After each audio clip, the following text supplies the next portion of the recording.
Byzantium stands on the crossroads of Europe, Asia, and Africa. A prophetic dream led the Emperor Constantine to found the city, which is a center of culture, commerce, and diplomacy.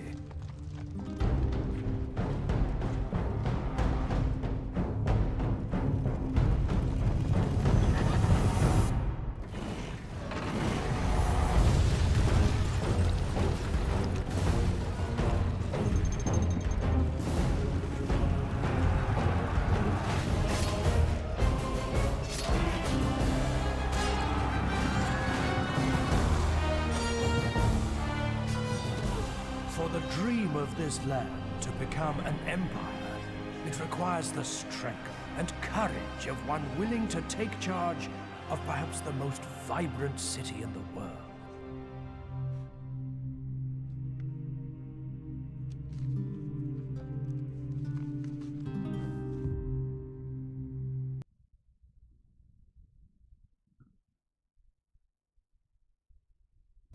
Well, good morning, good evening, and every other time in between. Hello, everybody. We are just getting ready to start up another round of streaming. Now, unfortunately, we did have to restart, but it won't be too much of a issue. It's still going to be the same playthrough since we weren't very far into it.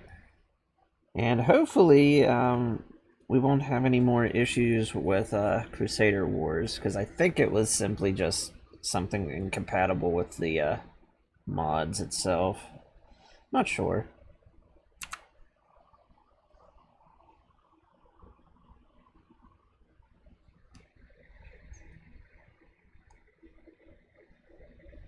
Just wait for the rest of the game to load in.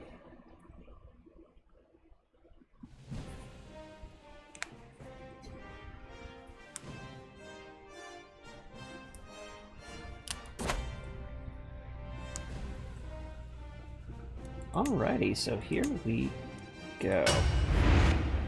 So we are back with House Castillius, and as you're about to see, we have a good little bit of a different background. As finally my own personal mod that is in the final stages of development. Just have to write down basically some new script systems and stuff. And we'll be ready to release this to the Steam Workshop. Haven't come up with an official name for it yet. But the whole purpose of it is to put it back into the Age of Charlemagne. So, as you can see, we have a few. This is all the de facto tags that will be at this start date. Where they start, their starting positions, and how they go. We made the Abbasid Caliphate even larger. And that's purely due to the struggle over here weakening them. We have the Eastern Roman Empire at their territorial extent at this time. They are in a bad position as they have two wars going on right now. We have the Kingdom of Italy under the control of the Lombards. They'll be trying to push their claims and claim the entire peninsula. We have the Iberian struggle that will continue being a long-time thorn. One of the points of interest is the Frankish realm.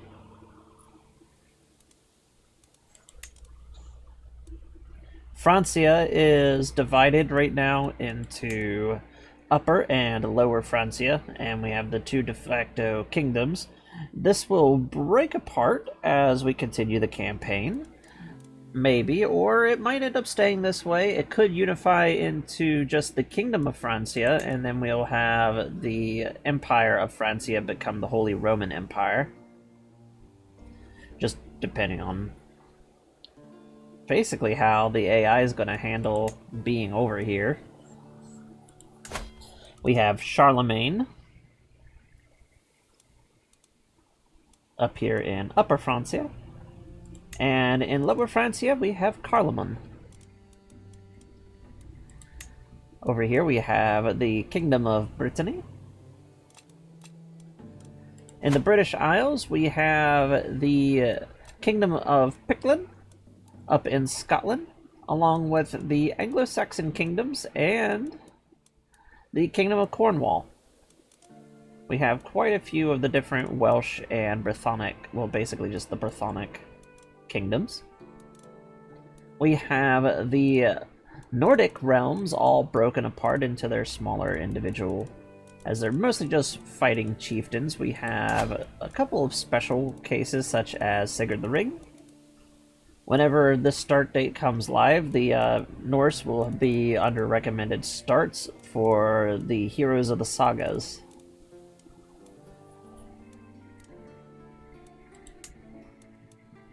We have Champion of the Old Gods, which will be also a start, which will have basically different people in the Kingdom of Saxony.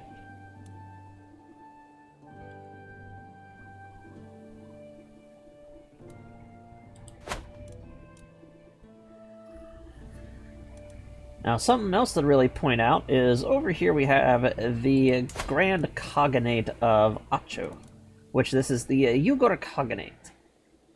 Now, the Ugors at this time are actually rapidly approaching their peak and will start rapidly declining very shortly in the 800s. And by around 820, they almost completely break apart outside of like their core little holdings right here in Acho itself. But right now, the Khaganate is at its full extent, controlling all of its de facto territory and a large portion of Mongolia. Culture-wise, we have just a small corridor of Mongol proper culture, and it will begin spreading into the region through migration casus bellis, if it isn't stopped by itself. And then we have the Kyrgyz up here, which are the ones that historically will throw out the Uyghurs during this time. We have the Empire of Tibet, one of the major starting areas that will be recommended, as the realm itself is pretty well divided and a bit into chaos in and of itself. We have India, which is just basically a snapshot of the time frame, just like any problem when it comes to depicting India in these type of games, is it was such an ever-changing landscape, you can't really make it 100% historically accurate, as it would change major borders sometimes year by year. Within the Abbasid Caliphate, we have the large-scale struggle going on right now. Now, I have changed it a little bit, so hopefully it will last a little longer. Just for this start date, if you play in the vanilla, basically, start dates, this won't be any different.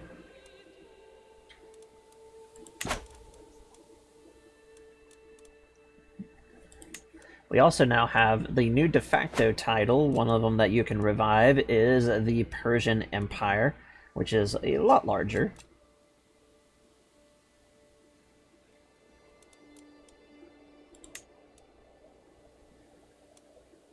And going clear across North Africa. Now, the Abbasids actually have their hands kind of in two different struggles going on. They are loosely connected as more of interlopers in the Iberian struggle to start out with, just basic off of their little holds right here. And they are one of the primary factions within the Iranian struggle that's going on right now.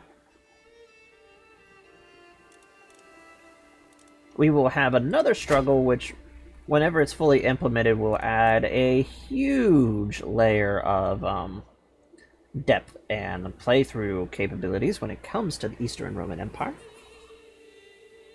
Eastern Rome is currently going through a pretty large spiritual battle for its heart and soul, along with a cultural battle.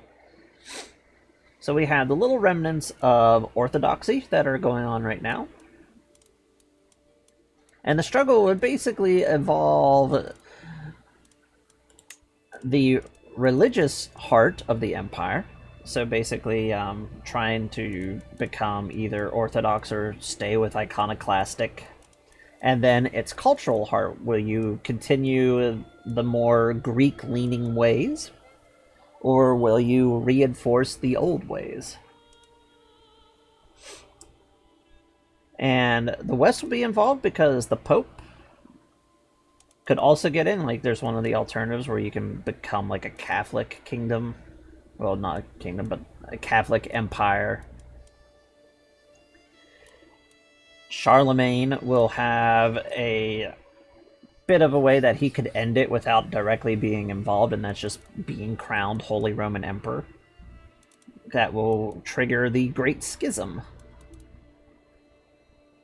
But for right now, we have ourselves. We are House Castillius. Now, Castillius is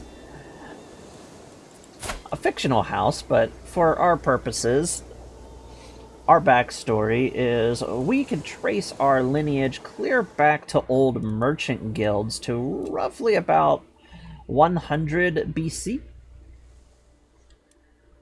After that, our family sort of gets a little on the really fuzzy side. But beforehand, we used to have a whole bunch of mineral rights and mining throughout the Italian peninsula, and as the empire spread, we ended up having different little locations until roughly around the 400s. As the Western Empire fell, our family, like a lot of the other more rich families, came over into the Eastern Roman Empire and settled in the more safe areas. And after a while, we have basically taken over this region, growing rich off of the mining guilds in Paralagos. And one of our first things that we want to do is eventually come over here and capture the mines over here, along with these islands. We want to grab this little area and sort of basically become a little, get a monopoly on anything that's coming in and out through the trade routes that are right here. This will help us get rich and extend our power. Now, the Empire itself is yet again going through a time frame of chaos. So we might take this opportunity to rise our political positions. I don't know. We'll see what happens.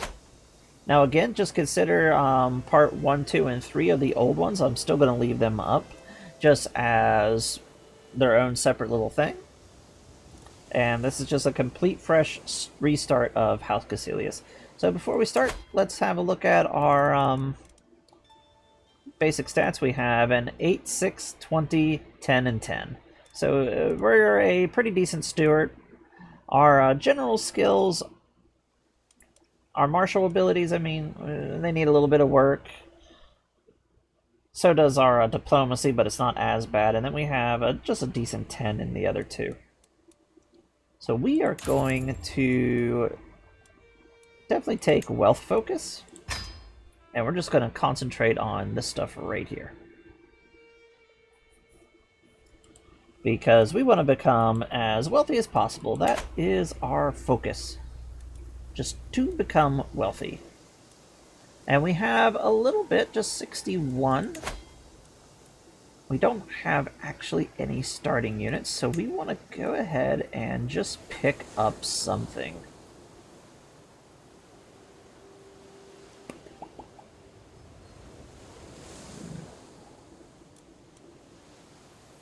I think we'll actually just save that for right now. And let's give ourselves our console. Let's see.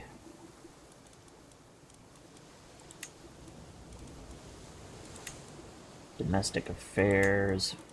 Let's take a look at our martial. And 11, that's about the best that we could do right now.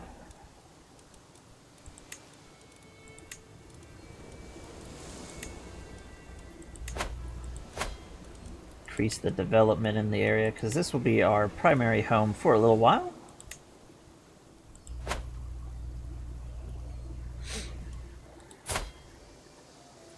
Now we are going to play to our education and stats more focus a little bit. So this character is more with making money, but he's also ambitious, so grabbing and expanding territory is part of his MO, but it's not like completely part of it. But he will see that, hey, expanding his family and getting basically a better position, maybe a better title in the upcoming situation that we're in, would definitely be a lot better for us. And we're going to go ahead and pass this law, because we are part of the Byzantine culture group, and basically all of the culture groups that are under the Byzantine have the ability to adopt primogeniture to start out with, being that we have the old Eastern Roman legacy.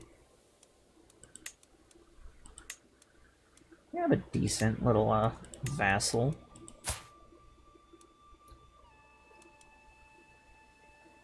It's also our steward, so that's decent when it comes to our... Now for our knight manager, we definitely want to make sure that anybody who is terrible or poor is not a knight, otherwise they're just going to get themselves killed.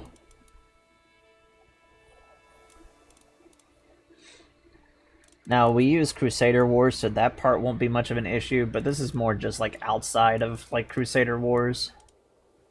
We definitely don't want to allow our player heir to be a knight, so in case our force gets wiped out completely, the player heir will be safe, unless we have him directly commanding the force. And I don't want anybody who is in my court and my courtesans to be into control. This all looks good to me.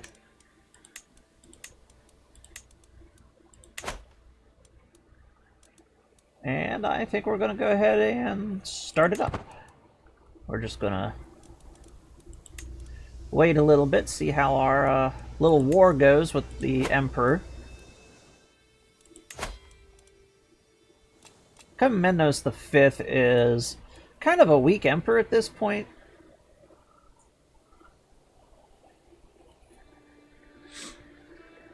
And he's also facing a lot of event troops, so...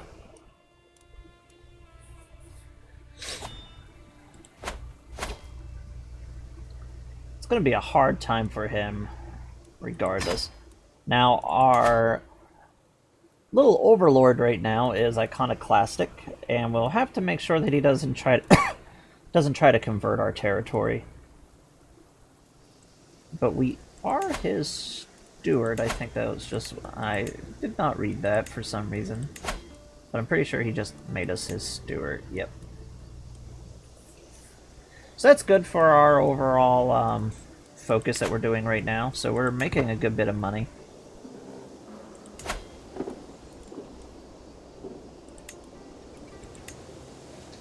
Definitely want to go ahead and have foothills. It's basically hill forts.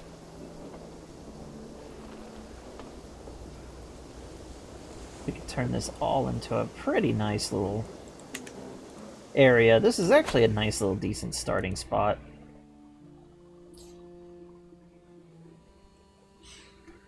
Now, the way that I choose where we're going to actually start physically, whenever I do any of these playthroughs, is I just roll dice.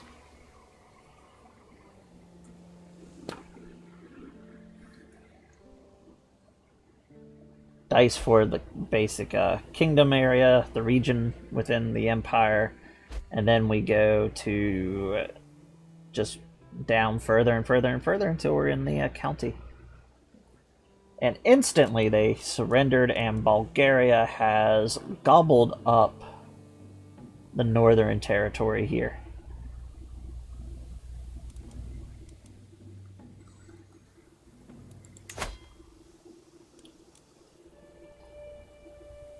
Very frustrating right there.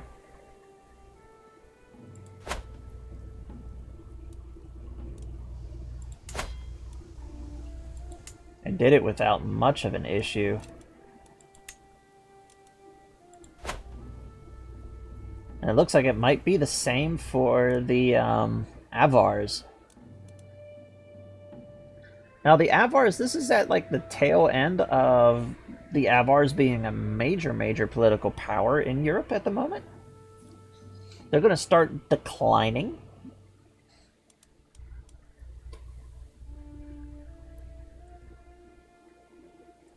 As they're basically conquered by the Bulgars, which is makes sense because we have the proper Bulgarian Empire right here. And they get absorbed. Now, the Western Roman Empire can be reformed. They're still on the map proper.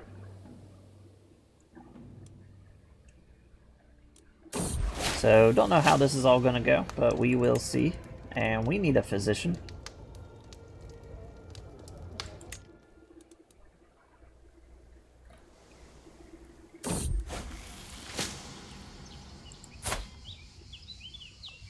Let's see, who do we have?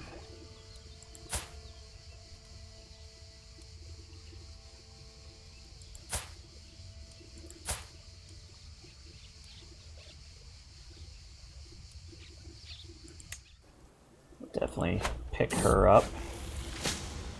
Do no more than necessary.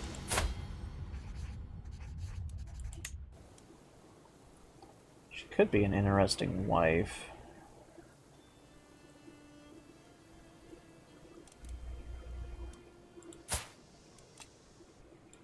I will have to see. Alright, let's pick ourselves up some men-at-arms now that we got a little bit more money.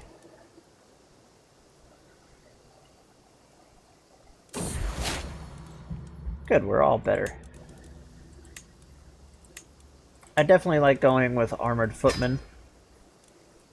In Crusader Wars, armored footmen is one of our real major advantages.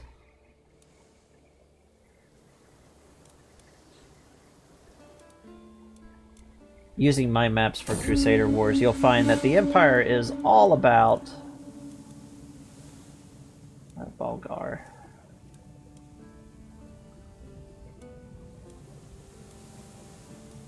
I don't want any dogs. I don't want to spend any money.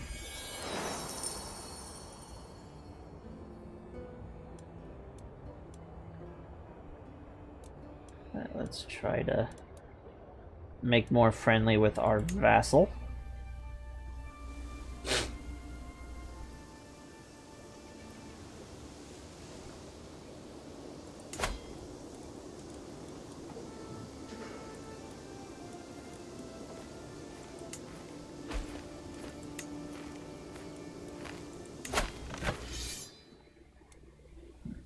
Now the Lombards are starting to push in Italy. So hopefully the Empire doesn't just absolutely collapse.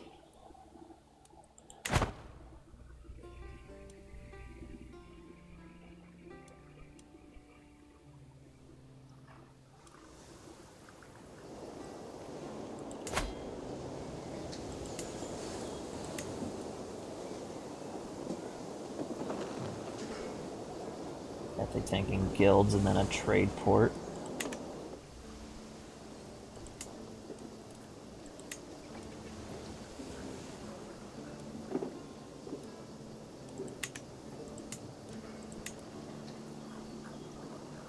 So yeah, monasteries and trade ports, along with the guild and trade ports, will be our outer little holdings when we get to that. And our capital here, we're going to basically be bringing up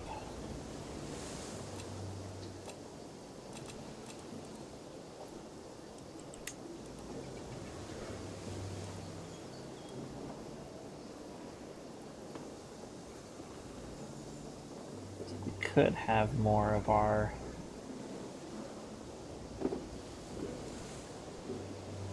cattle pens would be nice. Just anything that increases our levies, because right now our levies are painfully small.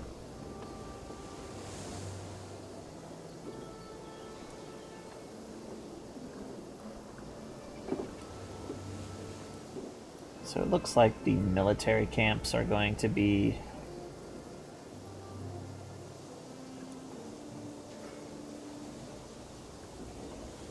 the barracks.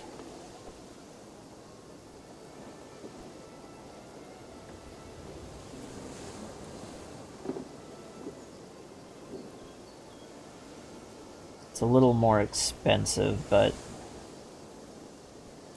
I think in the long run it'll give us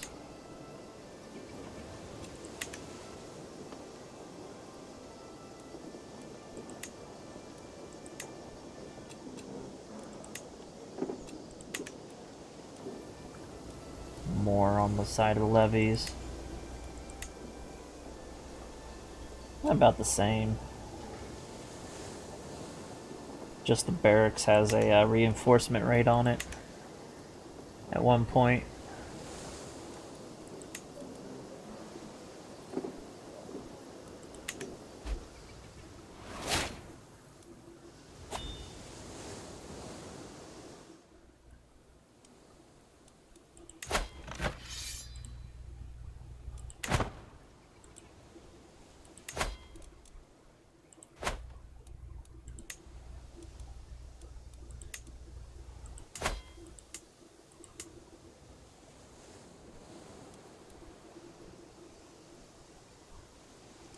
I think getting ourselves a claim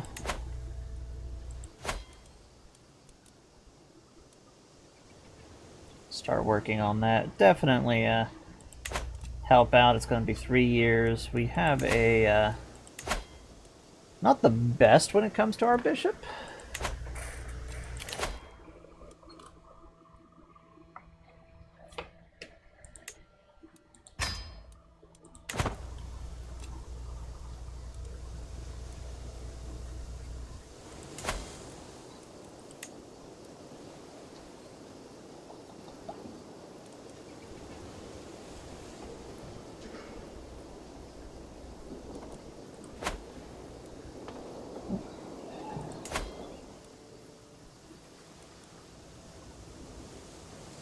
So make a lot of development come up quick here.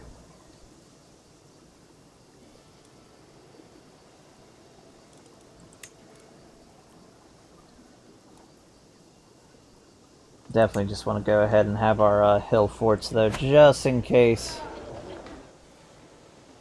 We're going to need it quicker.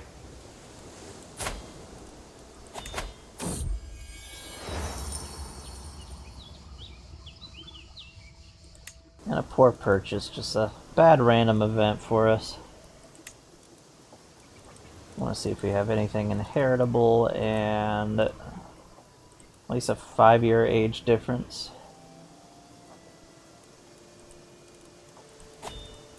Age.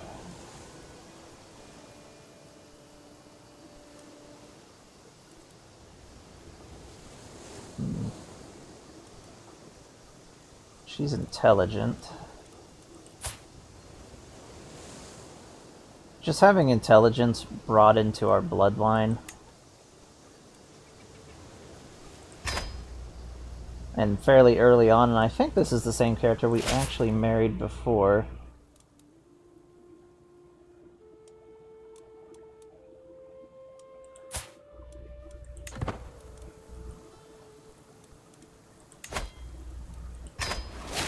We'll concentrate on learning her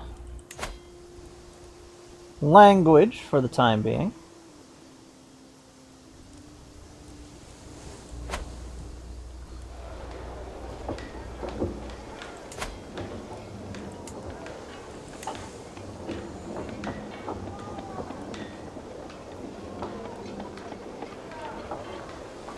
Almost have enough for guilds.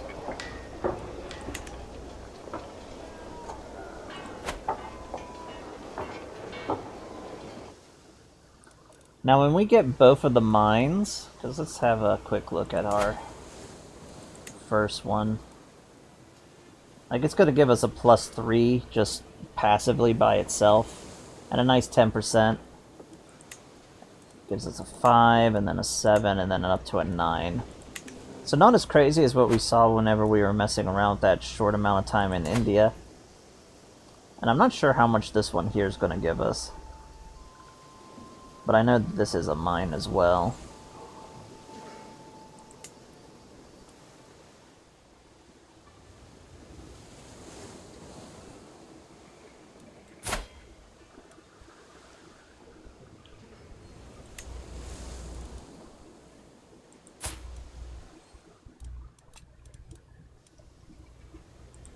So we have an interesting alliance to worry about.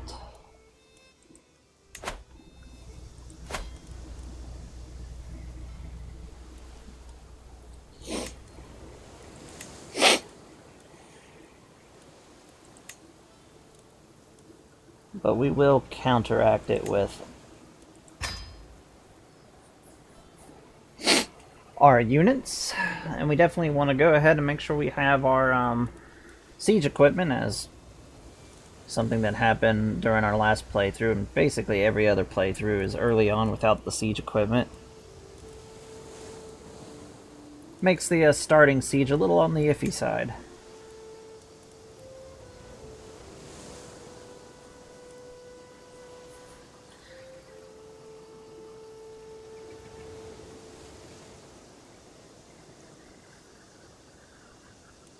It's like, do I want Imperial Bowmen? Yeah, we'll have some bowmen.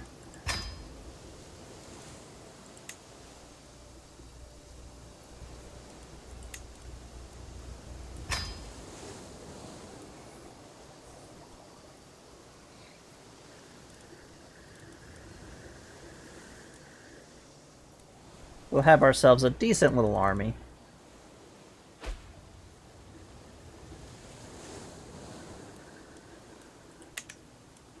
When our claim is ready.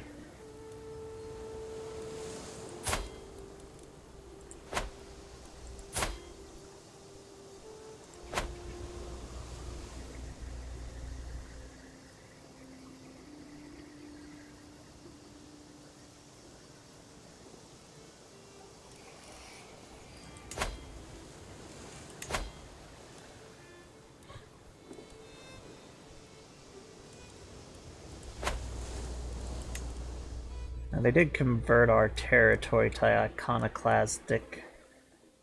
We'll flip it back.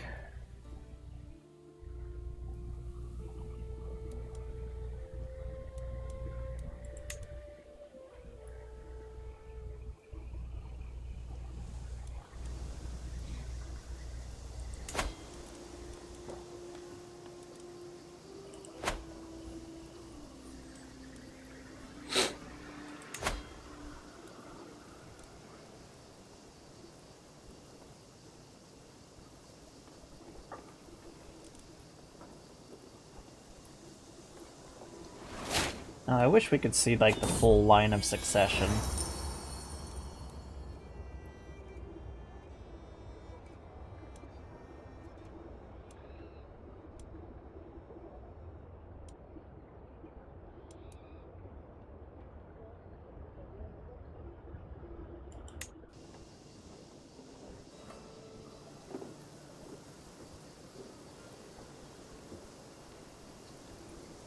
No, it didn't fail the last time, it just kept crashing. And also, hello.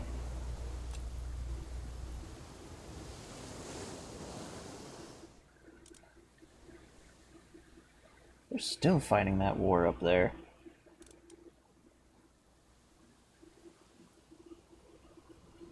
Oh, I've been doing okay there, DJ. I just had a big move to Japan, finally being able to relax and start streaming again. I would have been streaming a little bit more, but it just took forever to try to figure out why this thing was crashing the last time.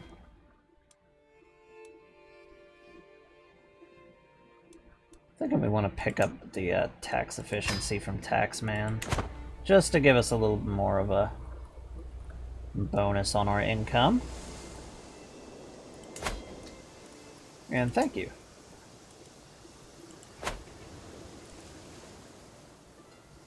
We're almost ready on our claim.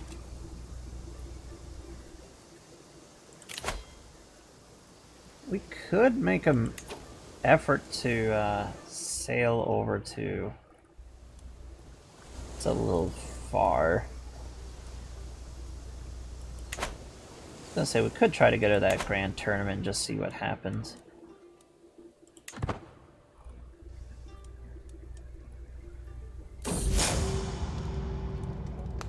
Embarrassing memory. It's a good thing that Crashes just never changes. He's always gonna stress himself out. This character's a piece of work sometimes.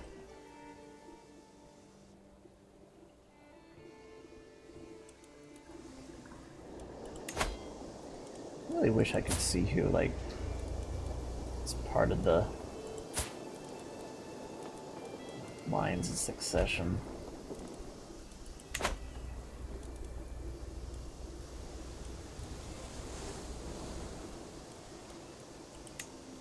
Well, the Persians have established something. And we got ourselves a claim.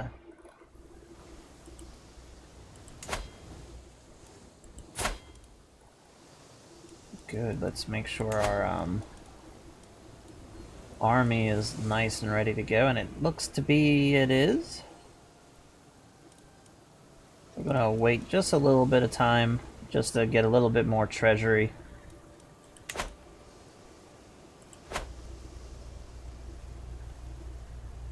We are gonna have 2 people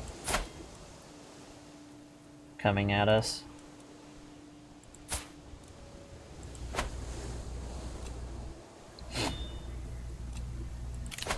And we can marry our wife. So there we go. Now, do we like each other? That's a different question. That's debatable. But hey, she ended up getting an 18 in diplomacy. That is very nice, actually. I'm gonna just put her on basically court politics. That's gonna give us a nice 17 on our from that really horrible base 6 that we had. I'm just going to ignore that, actually. We'll work on getting this claim over here.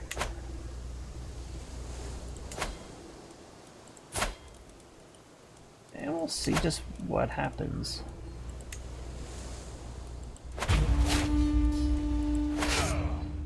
I'm confident with my army. We'll have our basically our character command the army, and I want to see just how quick I can bring it. Our wife's pregnant, so we'll have ourselves another life.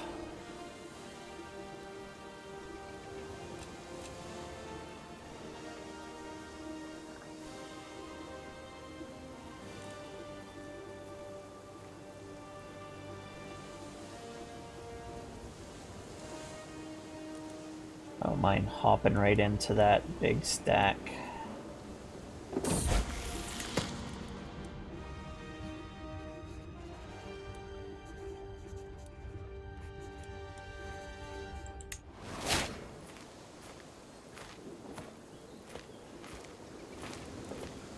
Oh no, we gained feeble-minded. That's not good.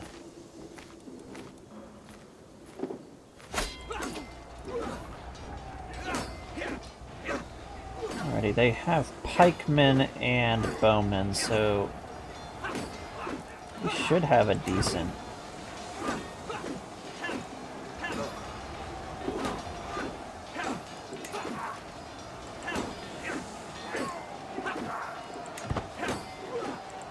There we go.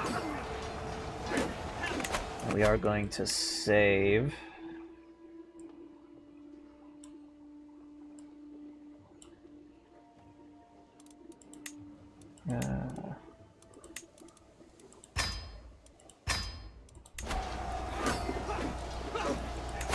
And let's head into Crusader Wars and see how this goes.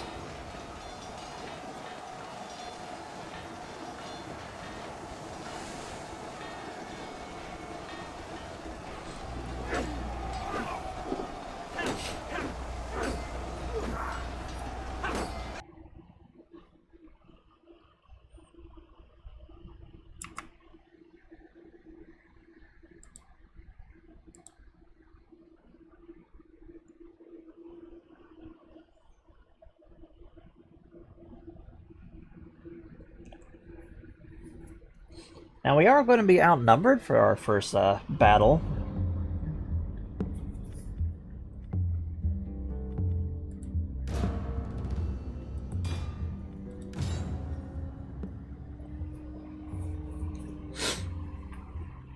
But it's not going to be anything too crazy.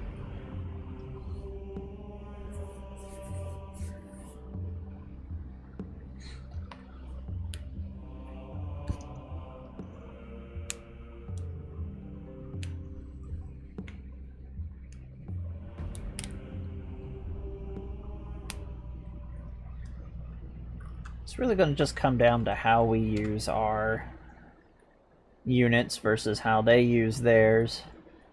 We have a very hilly map.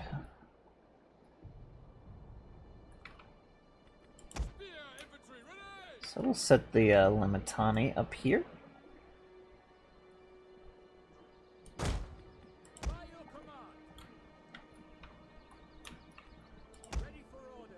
Along with our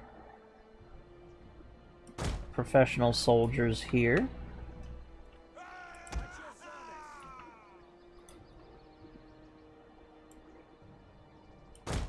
Place them there, and our archers can be back here. By your command. At your service. Now we're just gonna have to make a single line and be happy with it for now.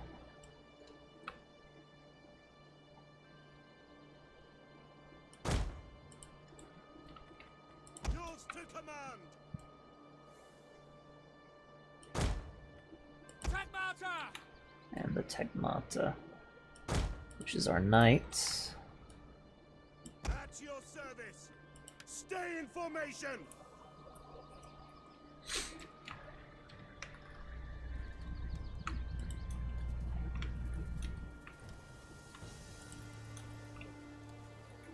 Now our armored archers are actual Imperial archers, basically, versus the thematic archers. We definitely have a interesting little dynamic going on.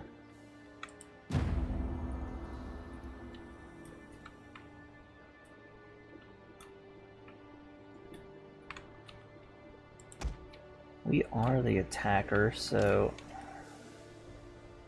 I want to keep us in this open area as much as possible.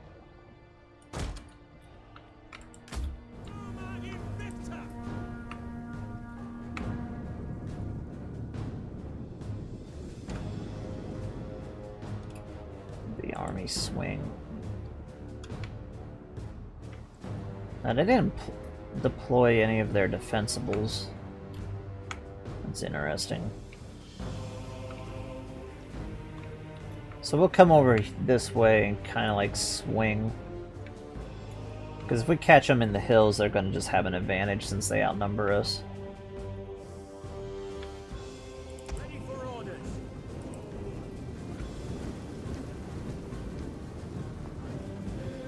This is a good day to live and make sure they die.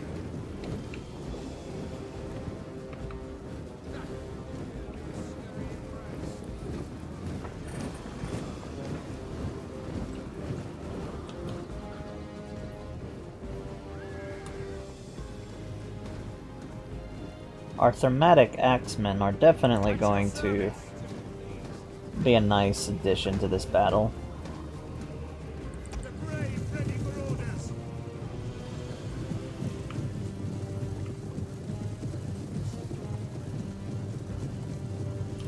Our general.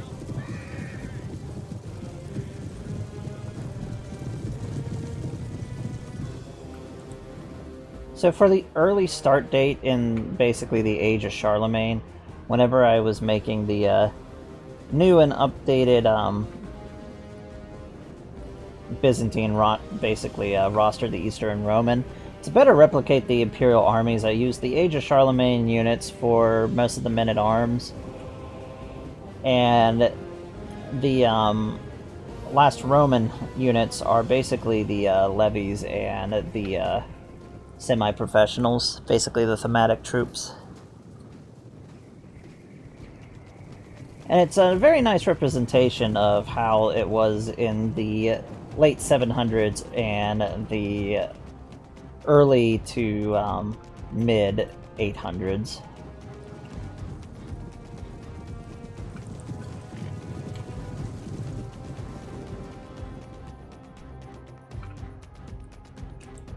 The first of the thematic legions were definitely, well, I say legions, but the thematic armies were definitely still very much a lot more reminiscent of the Imperial legions.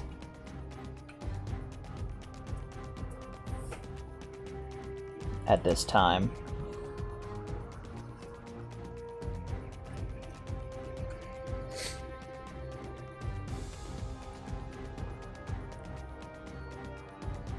Well, looks like we've formed up now. Let's definitely find our enemies. And I'm saying if we go right here, it should be a nice...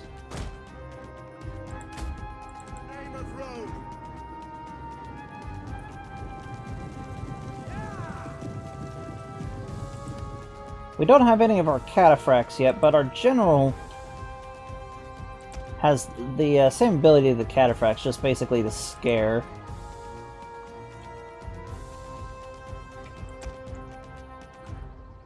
And the Tegmata cavalry basically are knights. Even though they're small in number, they can do a nice little bit of damage. That's a lot of damage.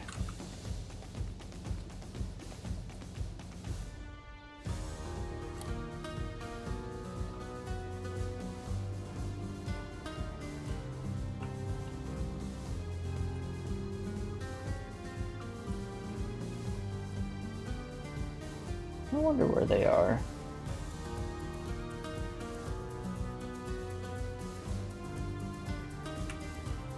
Thought I would have seen them by now, to be honest.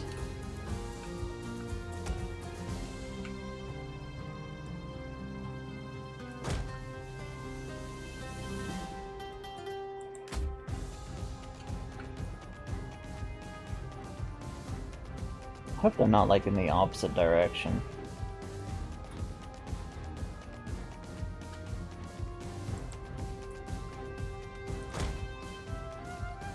We're gonna use our guys as a scout force just to see if we can find them.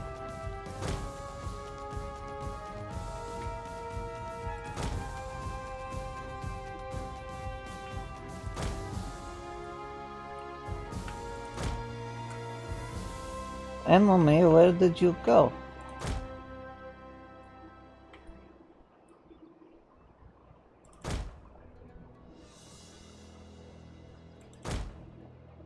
There they are.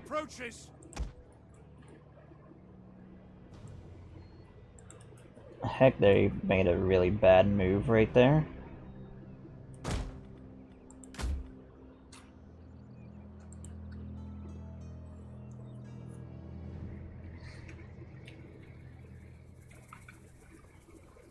So the combined force that's down here has definitely made a bad move, because we now have the uphill advantage.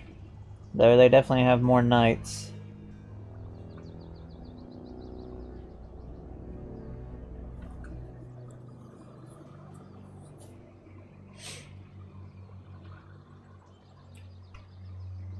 Basically just getting rid of these armored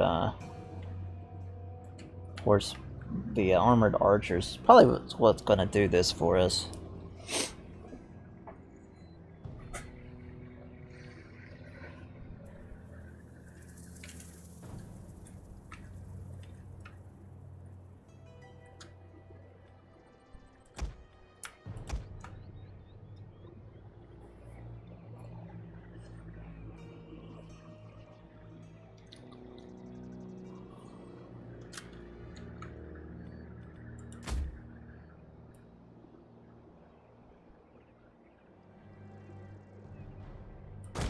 Having them right there. And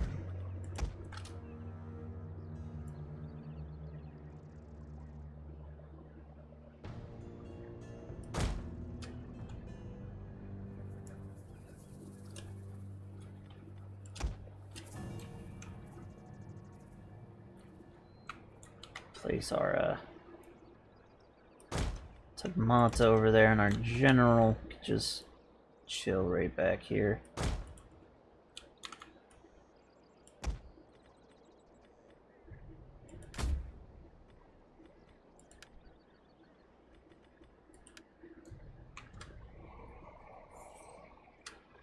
So ideally, we'll get just into a skirmish with their skirmisher units. And if we could take out their archers with ours before they do the same.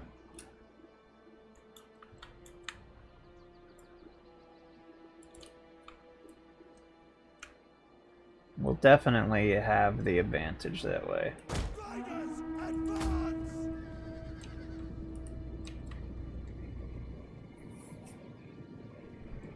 Now, our little army did just have to march a good way, so they're going to be a little more tired. Heavy cavalry, ready and willing. So as long as the skirmishing can last as possible, the better. Do not rush. There's time to kill the horse to command.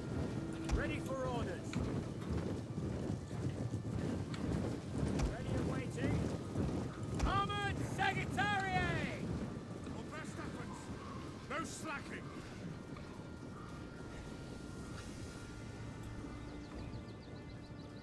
Now, throughout the entire tech tree, something that you'll notice as we go further and further on, our archers and our hold the line, basically, the Eastern Roman Empire, our units are all really geared towards doing one thing really, really well. And that is just attrition warfare. We want to drag out the battles.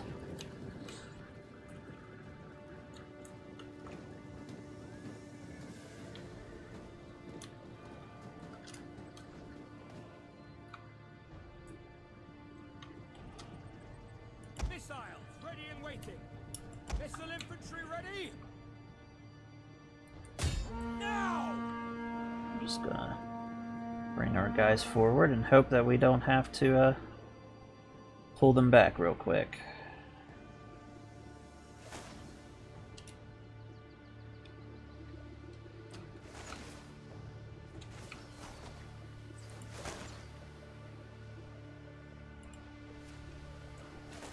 Armored Sagittarius! Move it! Get sorted!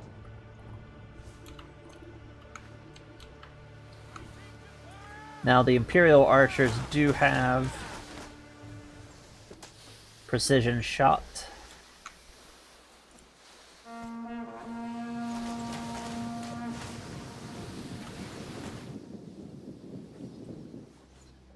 Your orders.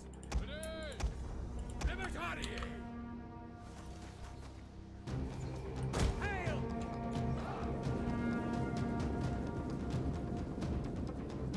Of course, it looks like they're gonna try and do something dumb. We await your command. Advance at speed!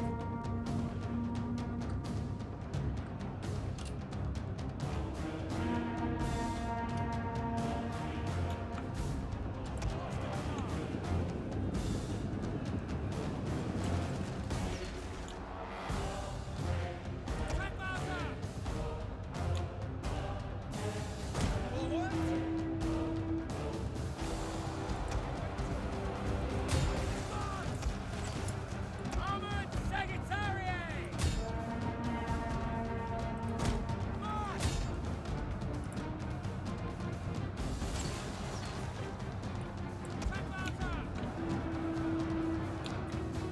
Looking like we're getting a chance to run off their Ready for orders! Advance! force with ours.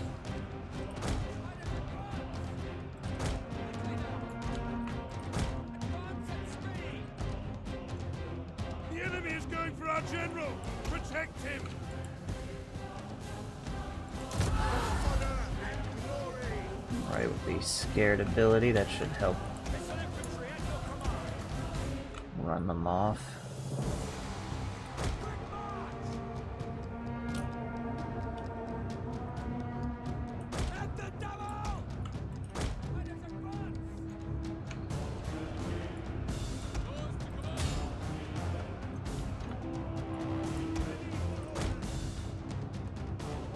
There we go. Running off their knights now.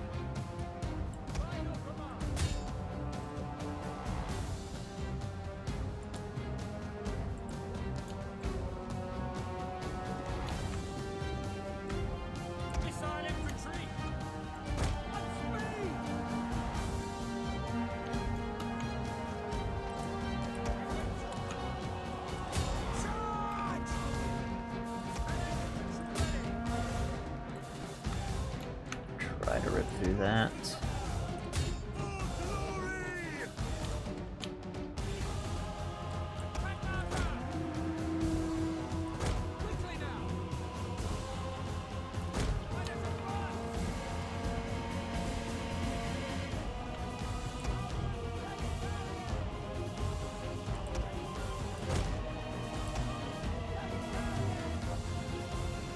Our archers are definitely pulling their weight.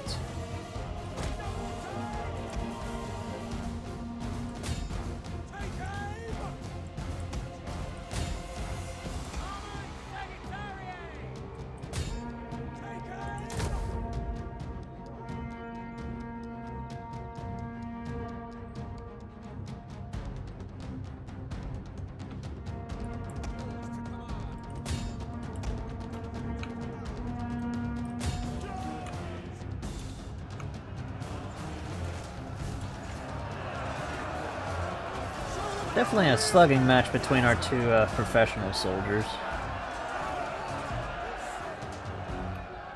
Whoever wins this little cavalry battle over here is basically going to win the whole battle. And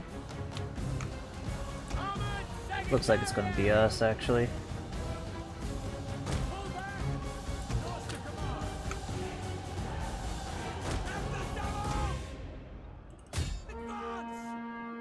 Get our one guys in this.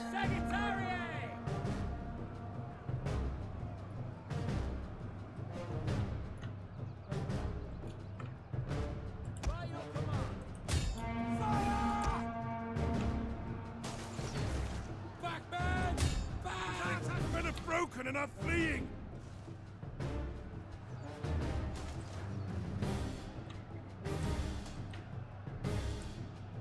Turning into a close little fight.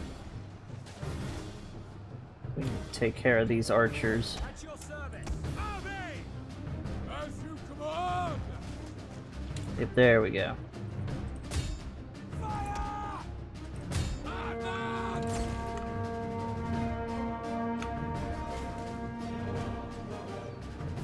Ripping apart the Lematani.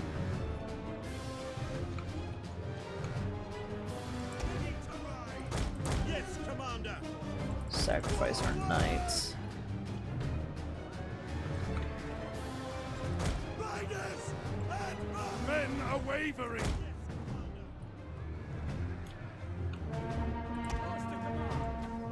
Quick march! Advance at speed!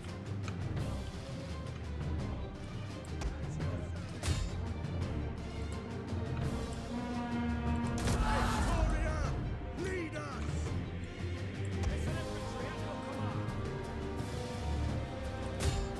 Fire on the enemy! For glory!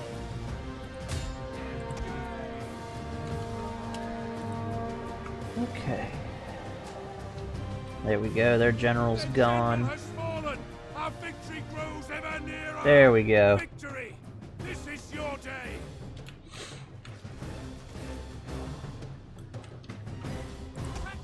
Send them down this way.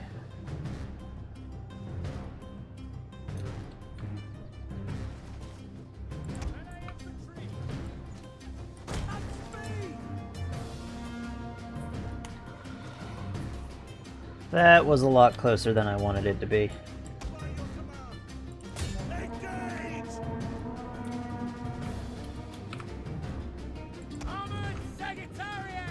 But it was a victory due to how we dealt with our archers. That's for sure.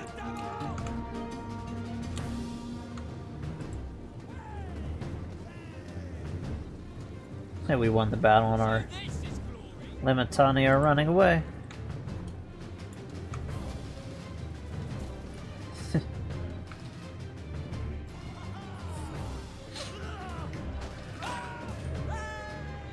They stood strong, though, against their professional counterparts.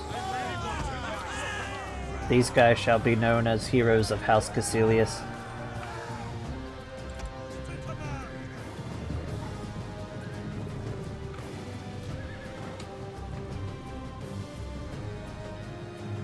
I'm not sure if the bug is still going on, but we're going to just make sure we wipe them out so we don't accidentally lose all of our levies.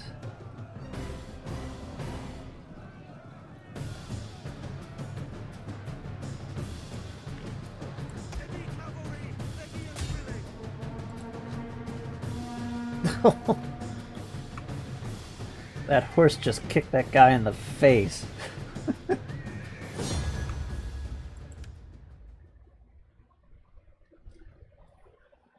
Like, that had to hurt.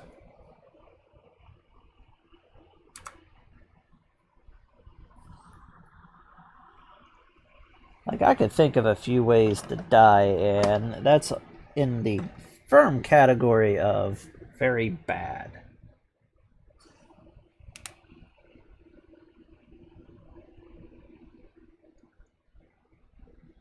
Like, getting kicked in the face by a horse.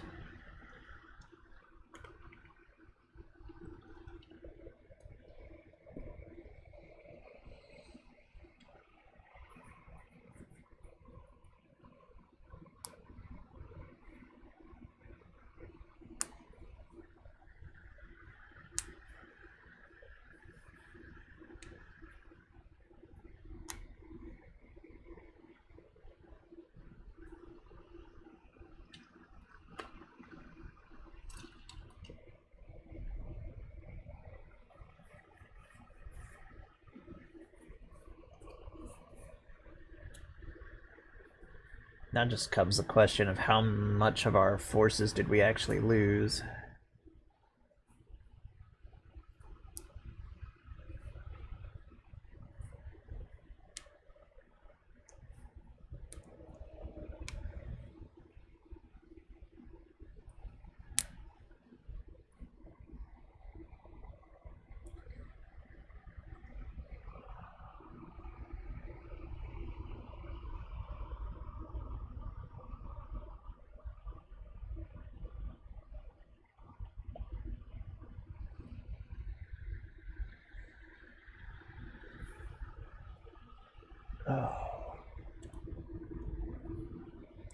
Nothing like an early morning stream.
I don't know. Looks like we did injure their commander.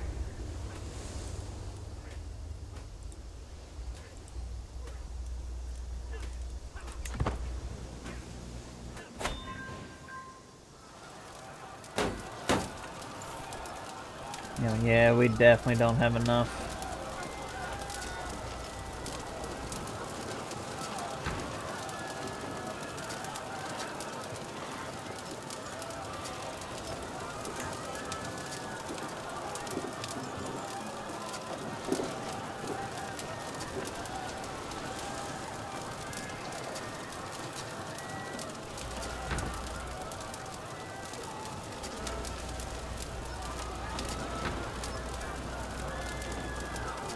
think the siege feature is available.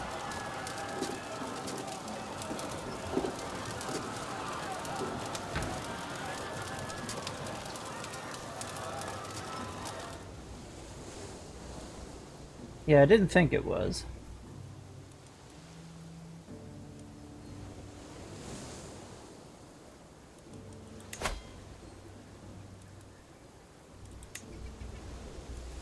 I think if we just had enough to raise some mercenaries.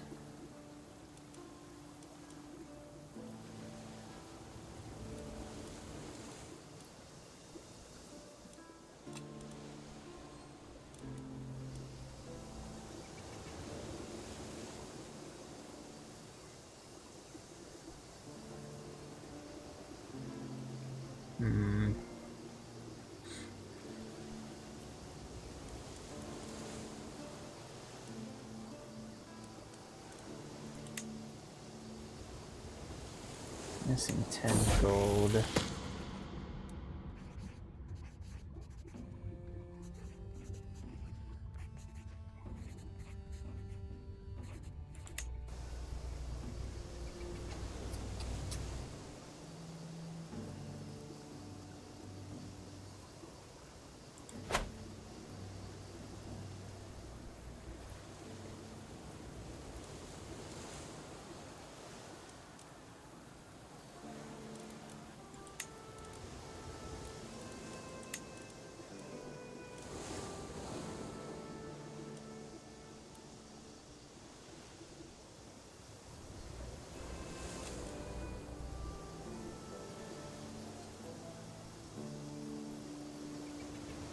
Just see if this siege gains any momentum.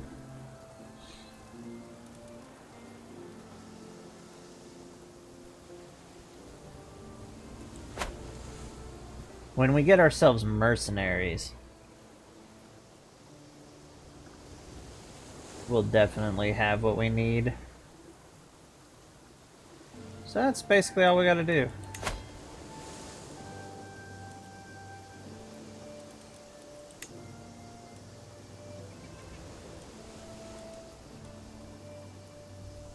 Bowmen.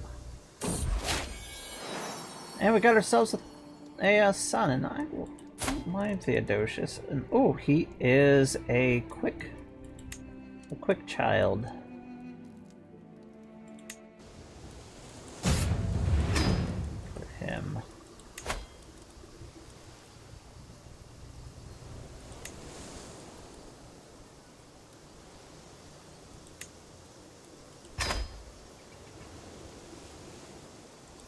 Under our tutelage.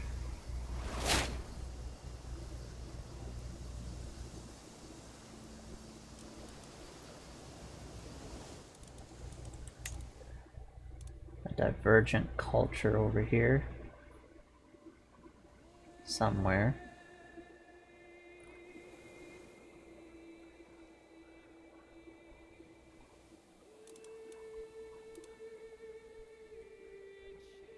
I'm either blind or I'm just not seeing it.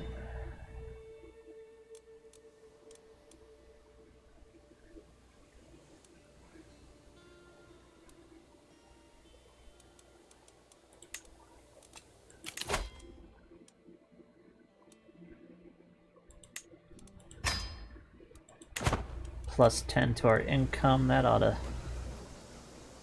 help quite a bit.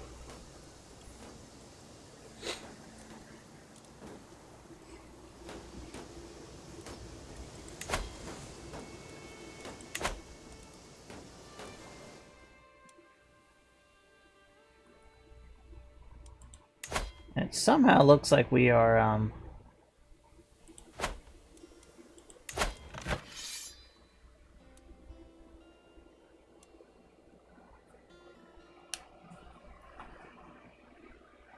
holding up into this invasion.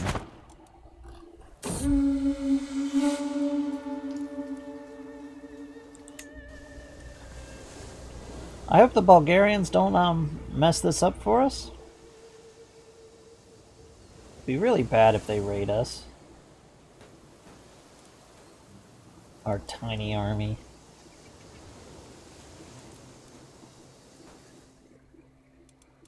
The free-for-all battle over here for Anatolia is still raging.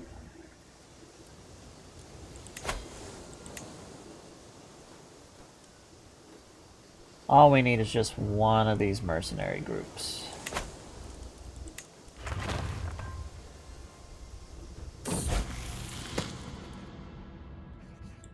I take all the help I can get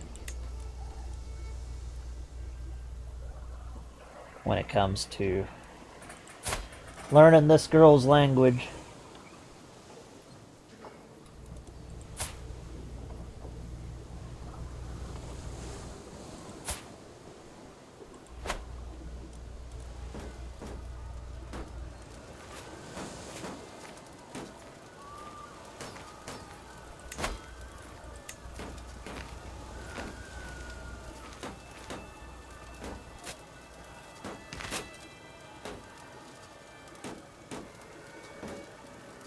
We're getting really close, just need a little bit.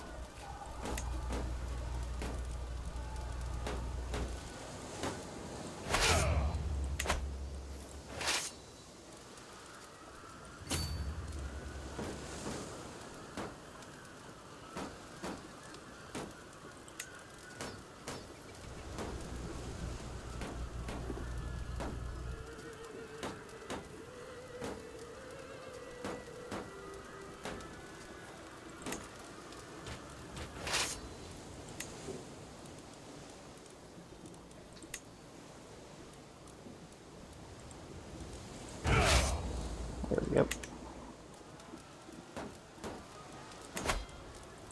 Now do we have enough for these mercenaries?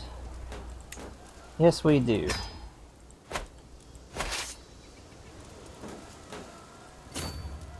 Alright, now this war's over. Just gonna bring them over, finish off this siege.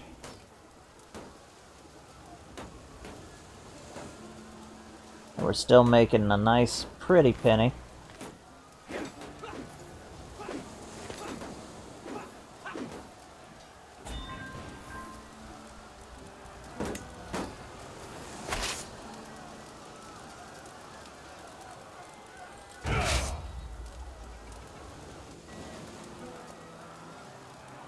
And we're just gonna let our mercenary commander finish it off. Actually, we'll finish this siege.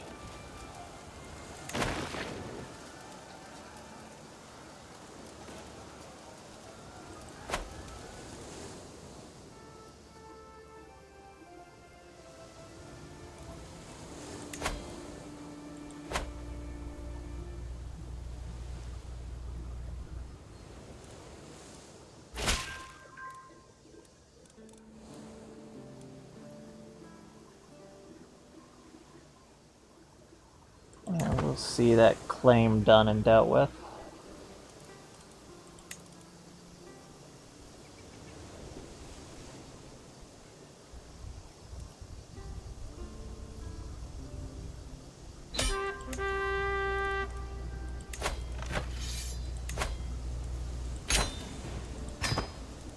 And there we go.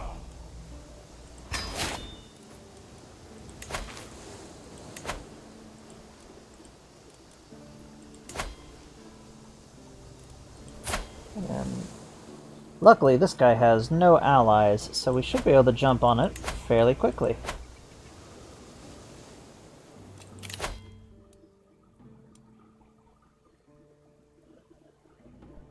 Vassal.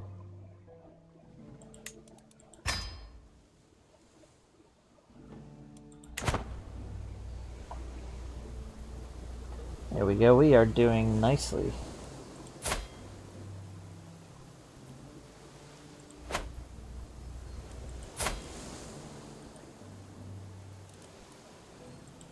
She at least adopts our religion. She did. Good. So she'll like us more now that we're both Orthodox.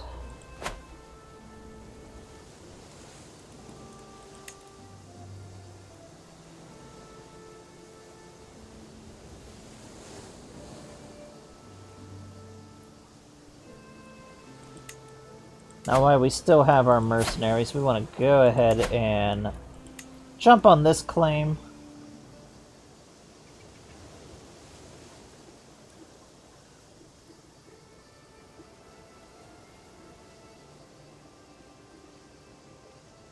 I can't afford this war.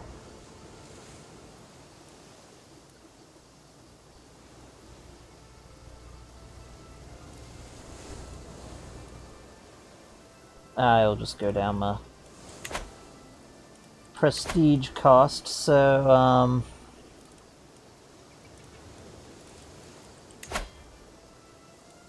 something that can give us quick little,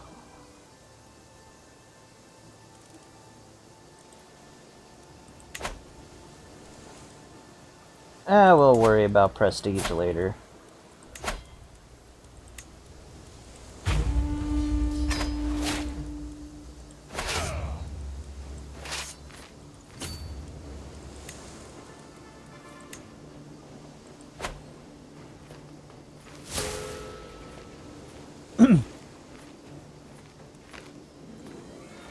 As long as we have our mercenaries, we can go ahead and hit this up here.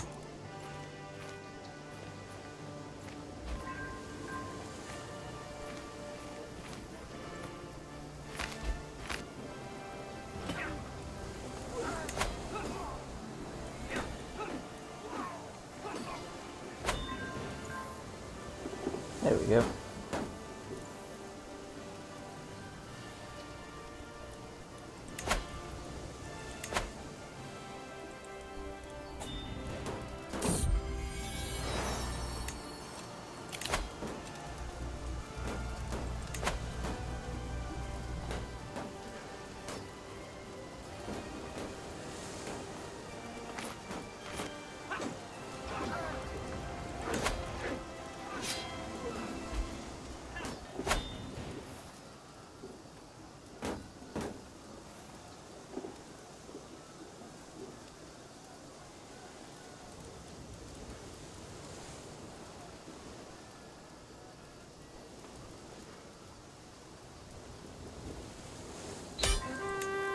And there we go.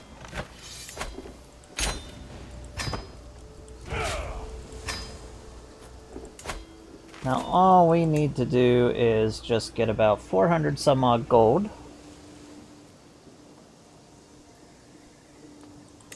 And we will have these mines.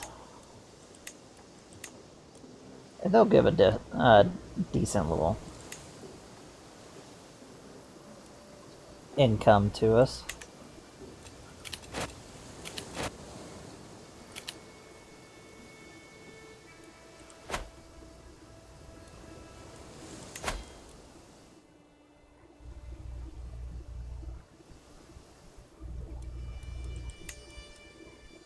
Well, we grabbed ourselves a nice little territory here.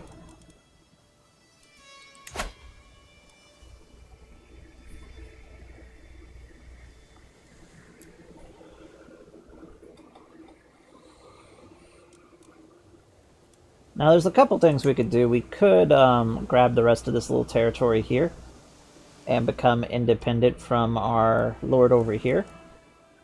We'll still have this territory, but at least we won't have to worry about, you know, dealing with him.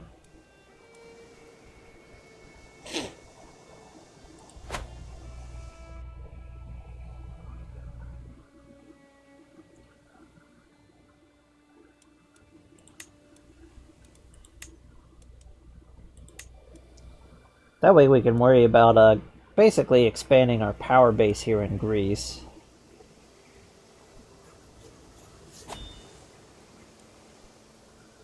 I want to have a feast.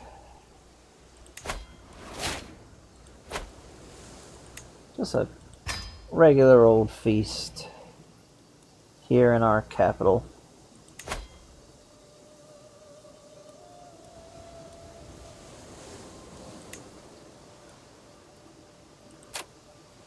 Just an exorbitant. Best that money can buy.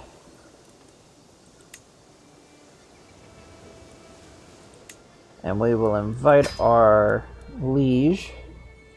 Try to get a little better with him, and we'll try to befriend our liege as well, because he might give us some stuff.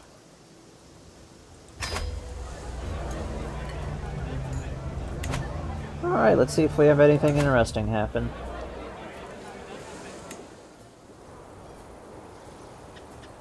This should give us some nice little prestige and get us back into the positive.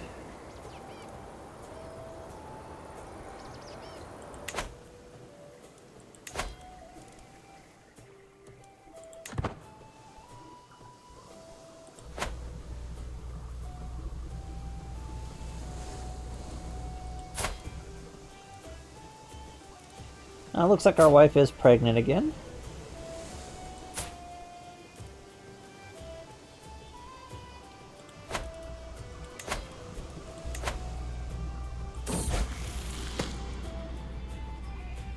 Well, we could become a poet, that would be nice. And we did, we became a poet.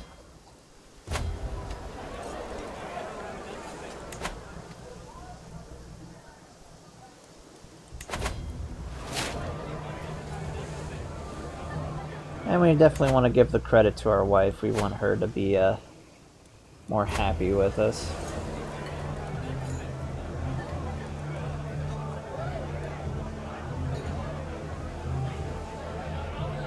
Oh, and a favor on him? That's nice.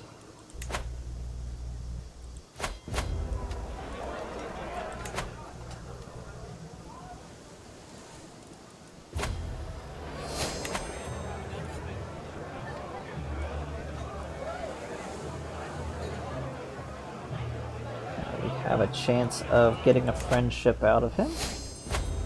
Looks like we've made a friend.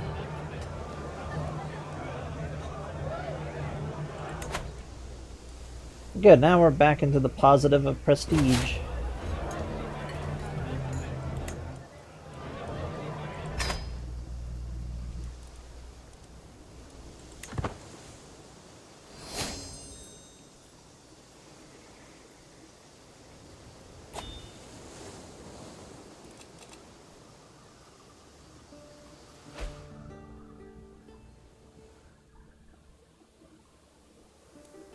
What's the Abbasids doing?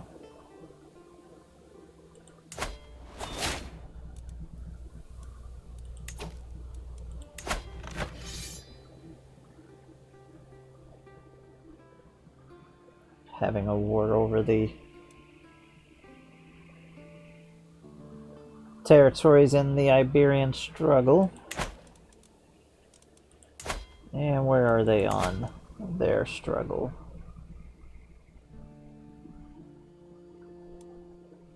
Making a nice way to conclusion.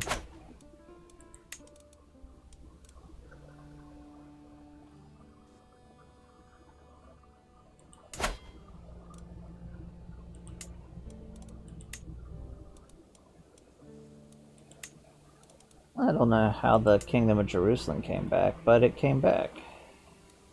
Interesting.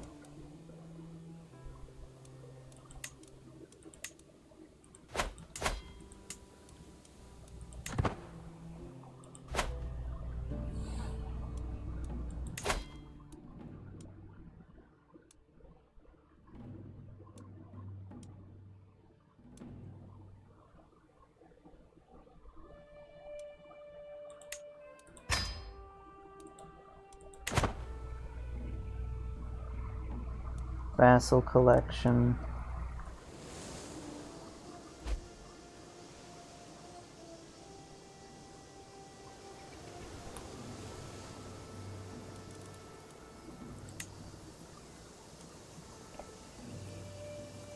So we're doing nicely. Definitely want to save up and get our mine built. Let's see about our succession law. Still gotta wait for a little while.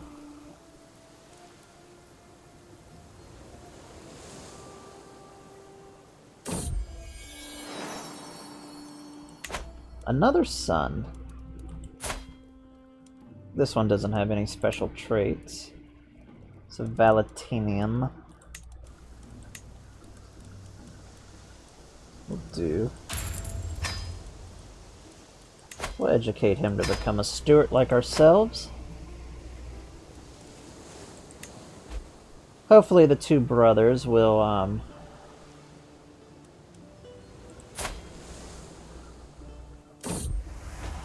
get along well.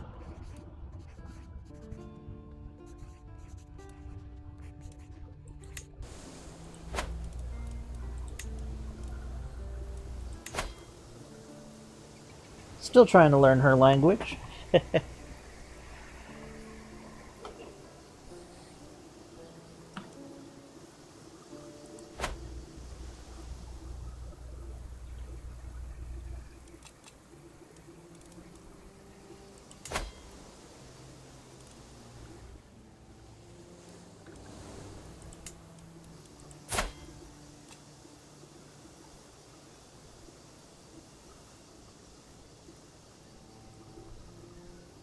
He has a nice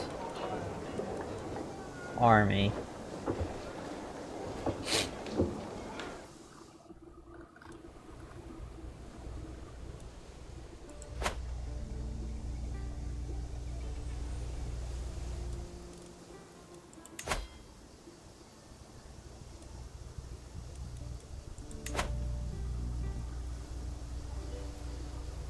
Let's try to expand our culture.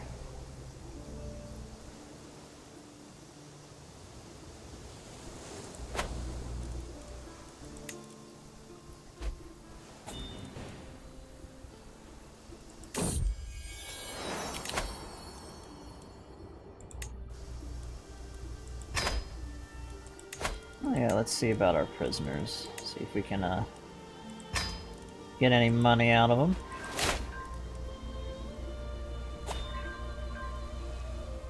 A little bit.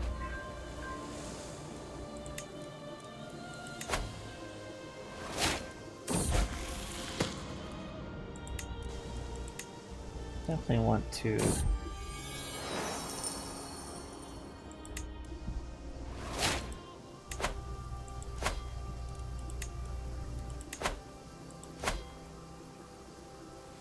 place our guys over there.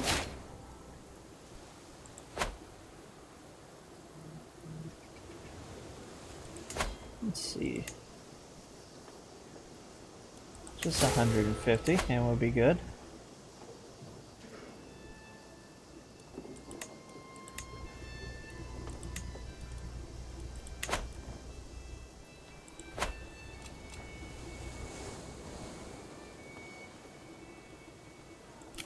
And we're not going to do a City of Wonder. We can deal with that later on.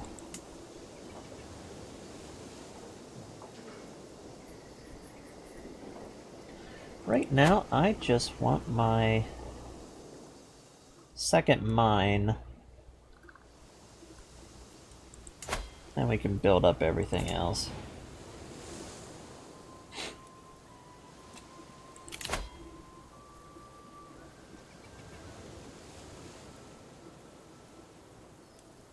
Oh yeah, thanks.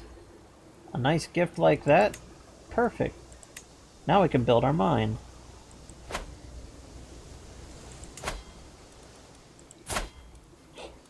And this is why you make friends.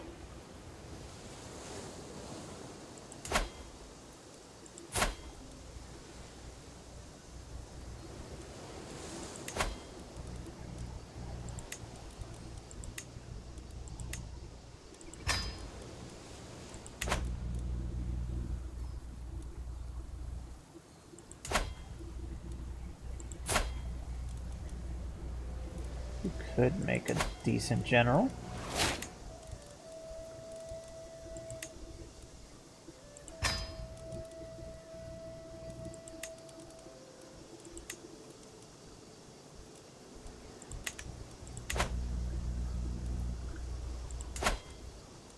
I was gonna see if there's another town, and I was gonna give it to him. But it doesn't seem to be the case.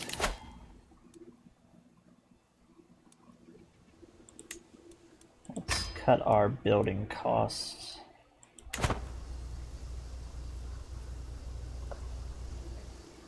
So when this mine's done, in 5 years,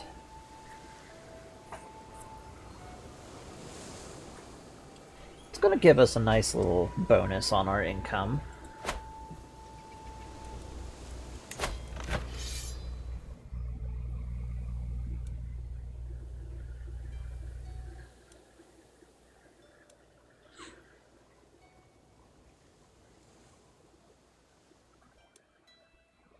The Emperor's trying to reclaim the territory there. That's interesting. Don't know how come he became the Holy Roman Emperor.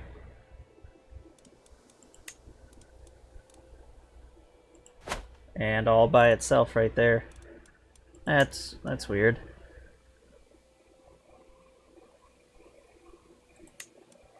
I need to figure out why he did that. Charlemagne just over here grabbing a bunch of territory.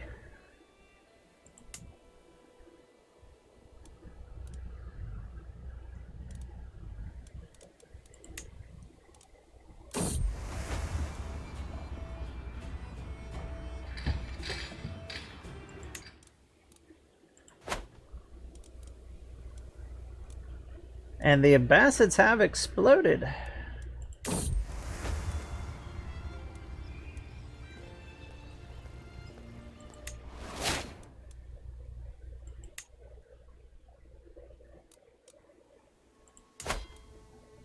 Sassanid Persians. So they managed to blow up the Abbasid Caliphate, even though the Abbasids are still there.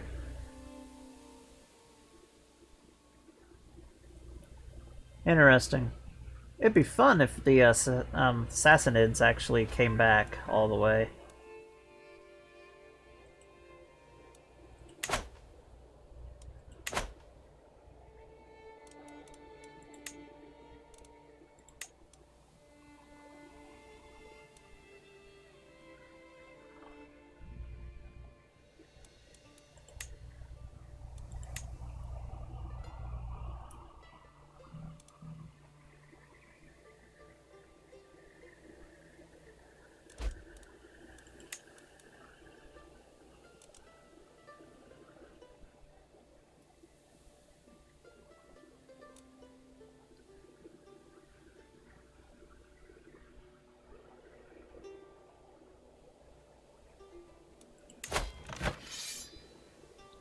And they're actually winning. That's crazy.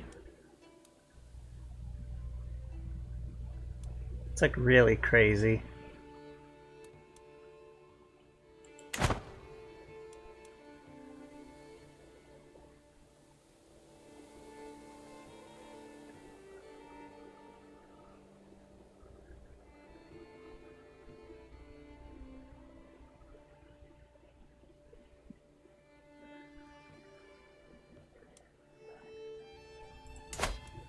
Bulgaria, though.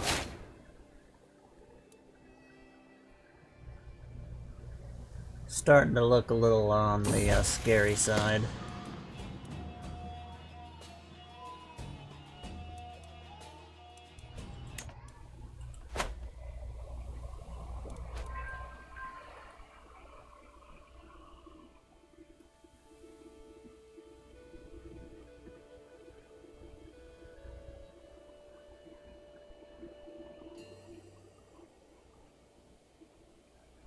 Definitely starting to look scary.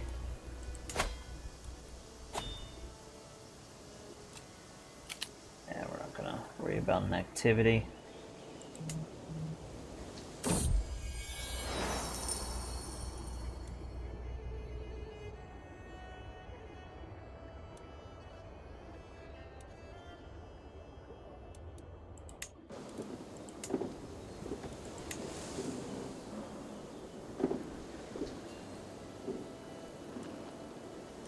Definitely want to pick up a barracks. Just build up our whole little area.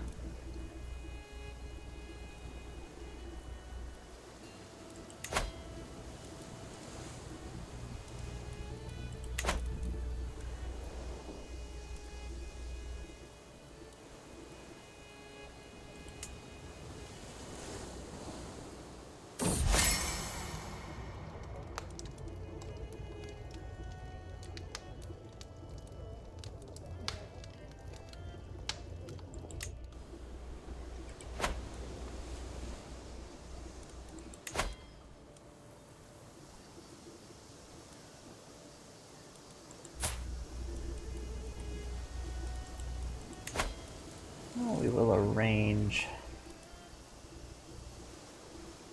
marriage with our eldest son and their daughter.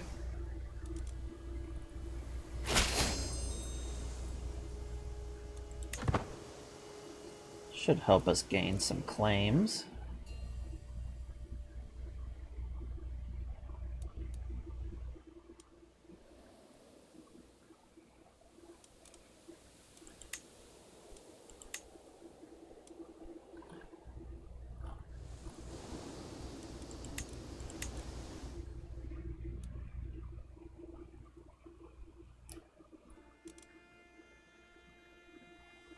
Interesting.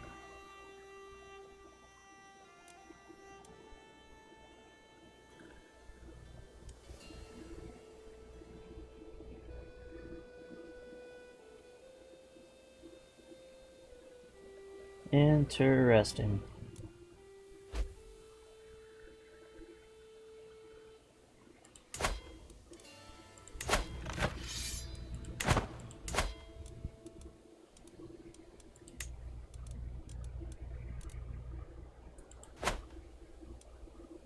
So I don't know how it did that, I really don't. But this means that this is going to stay the Empire of Francia. The Western world is very interesting.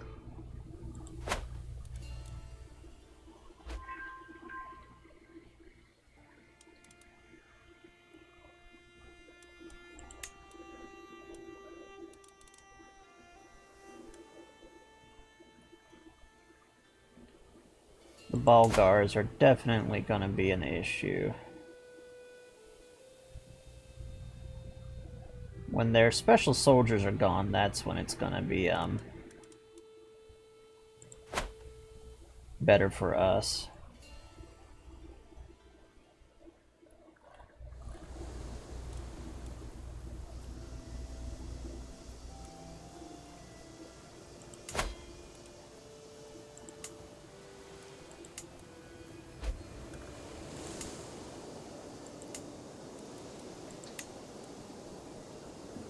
Ba-ba-ba.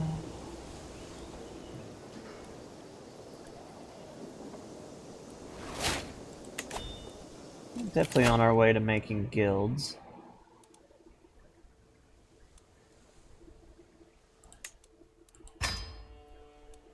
We have quite a few Republican vassals, so we definitely want to increase the tax levy, and we're almost to a solid 8. When this is done, we'll have like a close to a 9 or a 10.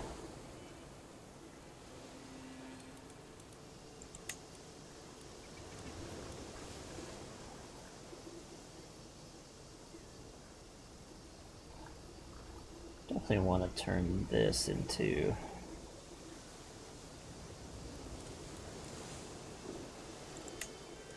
a warriors area, along with you becoming a barracks.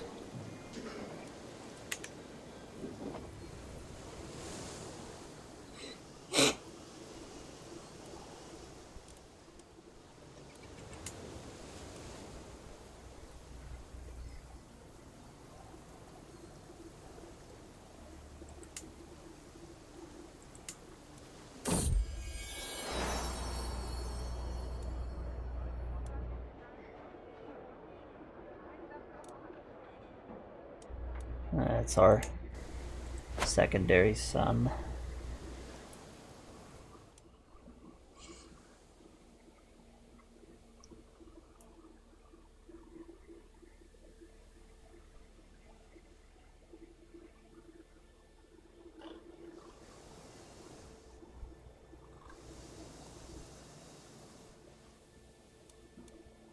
How are they even?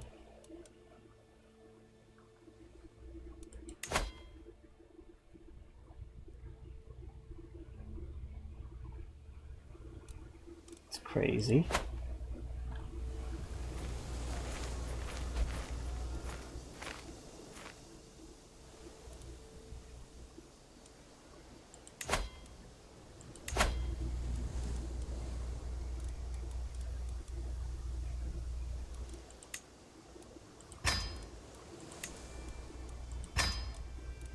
increase our overall army size.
How long have we been going?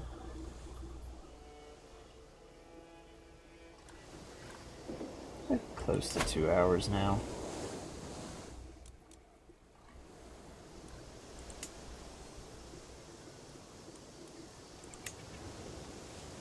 About 20 more months, so we'll speed it up, finish that mine.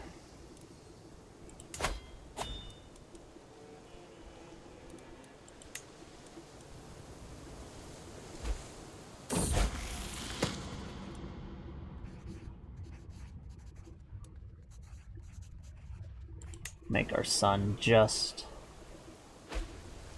It's a nice trait to have.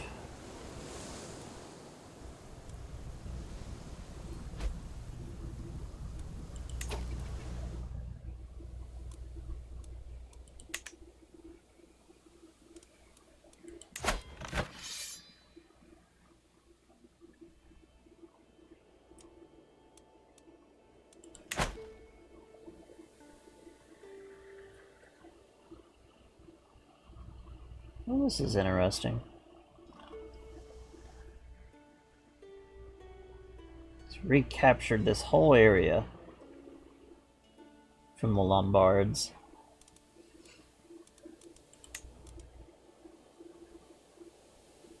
Technically, we could see the Western Roman Empire be reborn.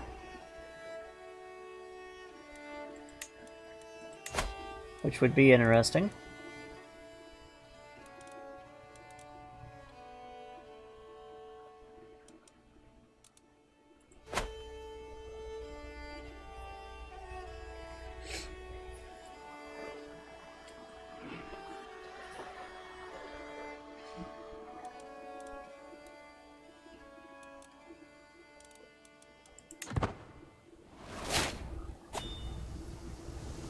Our wife is pregnant again.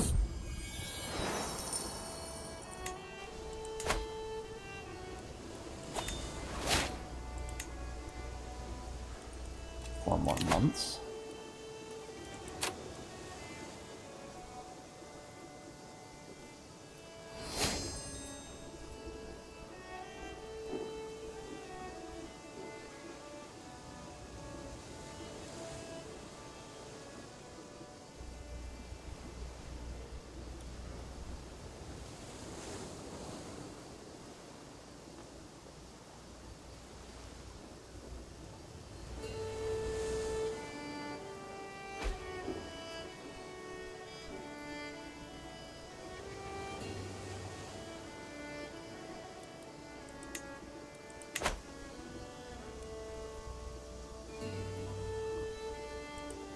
Not much more. Pick up another trait, another perk.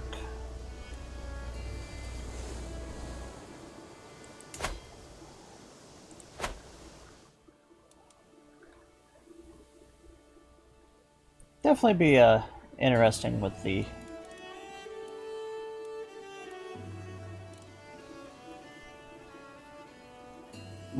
potential revival of the Western Roman Empire.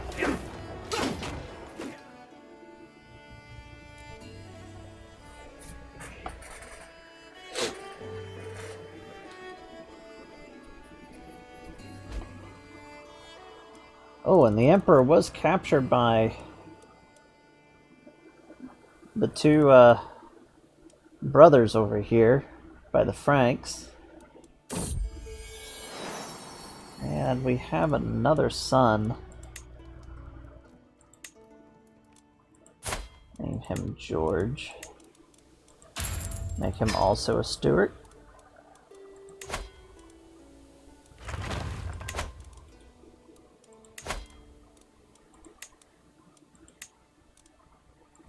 Be educated by our bishop.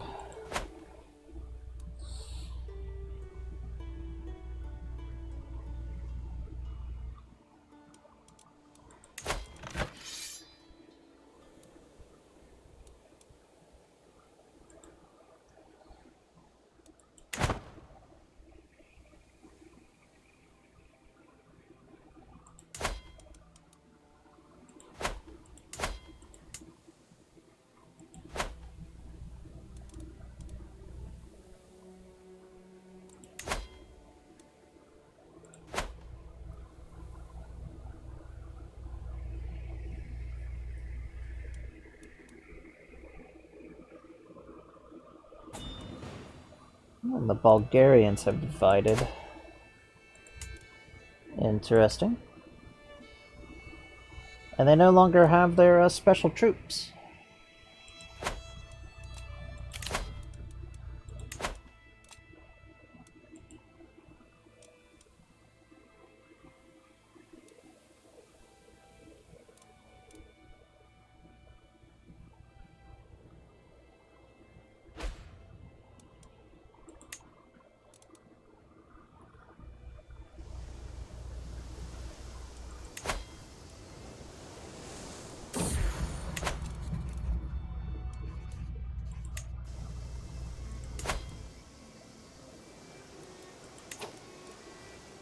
Oh, but we're now up to 12.1. We have ourselves our next mine.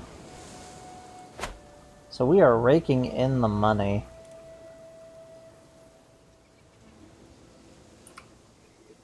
And this is all good. And I think it's a good place to end it off. The Eastern Roman Empire has expanded. Basically, we're going to see most likely the recreation of the Western Roman Empire whenever succession here is going to happen. So it'll be interesting to see what happens now that we have technically 3, though not sure if we could really call the Holy Roman Empire anything to be looking at. But it's definitely interesting. And we will be seeing you all laters, you alligators. Bye-bye now.